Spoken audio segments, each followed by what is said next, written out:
Bonjour et bienvenue sur cette vidéo. Je vais vous expliquer comment acheter ou plutôt échanger et convertir une monnaie, enfin une devise vers du BNB pour ensuite l'envoyer sur MetaMask pour vous permettre de pouvoir acheter, swapper en fait des shitcoins. Donc la première chose à faire, c'est d'aller dans le portefeuille spot qui est ici.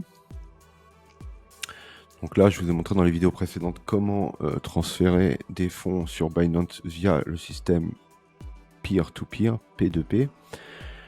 Donc maintenant, on a un solde USDT de 30 $ qui est ici. Ce que je veux, c'est acheter du BNB. Donc je vais convertir mon USDT vers du BNB. Donc là, on est bien sur USDT. J'ai bien un disponible de 30 et quelques. Et je veux acheter du BNB. Donc je mets ici, je vais mettre un montant de 20 USDT. Je clique sur aperçu de la conversion, me donne une conversion, il faut aller vite parce que ça change tout le temps. Ça me convient, je convertis. Et donc, je vais avoir un équivalent de 0.0,42 600 quelque chose BNB. Donc, quand je retourne dans le portefeuille spot, on n'a pas regardé avant, mais j'avais très peu de BNB. Voilà. Donc là, quand vous êtes ici, vous voyez bien que dans le BNB, j'ai l'équivalent de 17 €. Ce qui vaut à peu près 20 $, hein, puisque c'est des euros, bien évidemment. Donc voilà, donc maintenant j'ai les BNB qui sont ici. Ce que je veux, c'est envoyer ces BNB sur MetaMask. Comment je vais faire? Ça fonctionne comme un dépôt ou retrait. Retrait, c'est quand vous voulez retirer du BNB, et dépôt, c'est quand vous voulez ajouter du BNB sur Binance. C'est un petit peu trompeur, hein, je suis d'accord avec vous, mais donc il faut que vous cliquez sur retrait. Donc retrait du BNB, vous voulez envoyer ça vers une nouvelle adresse qui est l'adresse de votre MetaMask. Comment vous faites pour récupérer l'adresse de votre MetaMask? Vous cliquez sur MetaMask, ici, et vous avez ici l'adresse de votre compte Smart Chain. Faites bien attention, pas sur Ethereum, mais sur Smart Chain. Smart Chain, c'est le réseau qui va être utilisé pour transférer des BNB, et vous avez le compte qui est là. Donc vous le copiez, et vous le collez ici.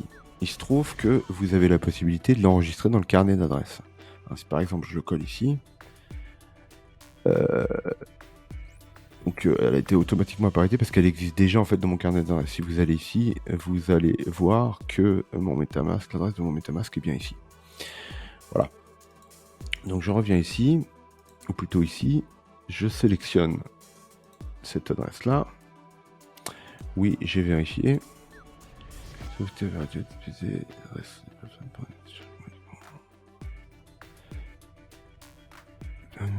Avec la plateforme d'application uniquement sur le BTRC.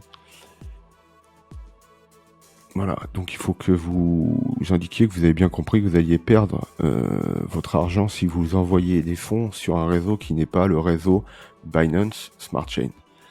Connaissez-vous le réseau Binance Smart Chain prend en charge les dépôts et retraits standard BEP. Voilà, je ne suis pas sûr. Voilà, donc vous cliquez ici. C'est bon, vous avez réussi. Ça prouve que vous comprenez. Ils veulent juste vérifier que vous ne faites pas d'erreur quand vous envoyez vos fonds.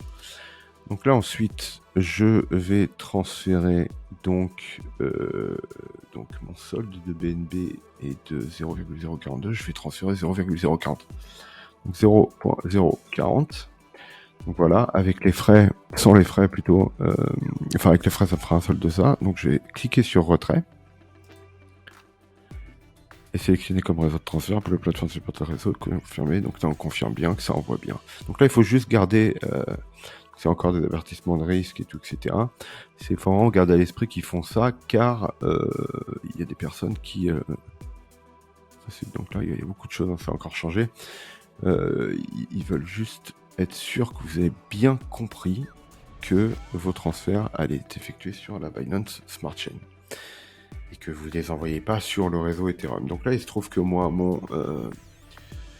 donc attendez, ça c'est 60. Alors je vais mettre une petite pause parce qu'il y a tout un tas de vérifications à faire et je reprends la vidéo ensuite. Tour, j'ai rentré tous les codes que vous ne voyez pas, mais de toute façon ils changent en permanence. Faut d'ailleurs que je rechange celui-là. Hop. Donc moi je conseille, donc moi j'ai mis pour Binance la totalité de la sécurité possible, c'est-à-dire envoi de code sur SMS, envoi de code sur email, plus Google Authentificator. De cette manière-là, la chance de vous faire hacker, que votre compte se fasse hacker, est réduite à 0,0000 quelque chose % parce que c'est vraiment très très compliqué. Il faudrait que la personne ait à la fois le contrôle de vos emails, de votre téléphone, de votre Google Authentificator qui est installé sur votre propre téléphone, ce qui est quasi impossible. Voilà, donc là l'opération a été effectuée. Donc pour l'instant, je n'ai que 0,054 BNB. Il faut attendre que ça se mette à jour. Je fais une petite pause, je vous reprends une fois que c'est mis à jour. Voilà, donc le transfert a été effectué à peine quelques minutes après que j'ai coupé la vidéo, et vous pouvez constater que je suis passé à 0,0449 BNB sur mon MetaMask. Donc l'opération a été effectuée.